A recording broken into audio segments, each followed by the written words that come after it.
বিয়েটা তো খুব ভালোভাবে সম্পন্ন হয়ে গেল। আর আমার বাপের নিয়মে কিন্তু সন্ধ্যেবেলা বর বউ বাড়িতে আসে, সেই মতো কিন্তু তারা বাড়িতে চলে এসেছে। এবার চলছে বরণ করা। তার বরণ করে নিয়ে মিষ্টিমুখ করে নিয়ে এবার কিন্তু বউ আলতা পায়ে দিয়ে, আলতার ওপর পা দিয়ে ঘরে কিন্তু প্রবেশ করবে।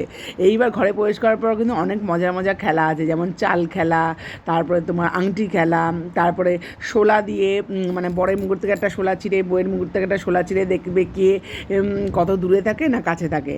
আর খেলাগুলো কিন্তু খুব মজার মজার হয়েছিল। প্রথমে চাল খেলা হয়ে গেল, চালটা সুন্দর করে ভালো করে ঘটের মধ্যে রাখতে হবে। তারপরে কে হয়েছিল শোলার খেলা, তবে সেই ভিডিওটা আমি করতে পারিনি। তারপরে হচ্ছিল আংটি খেলা। তবে আংটি খেলা কিন্তু আমাদের বউ কিন্তু আগে আংটি খুঁজে পেয়েছে, বর কিন্তু পরে খুঁজে পেয়েছে। তা যাই হোক, খুঁজে পাওয়ার পর দুজনকে আংটি পরিয়ে দিল।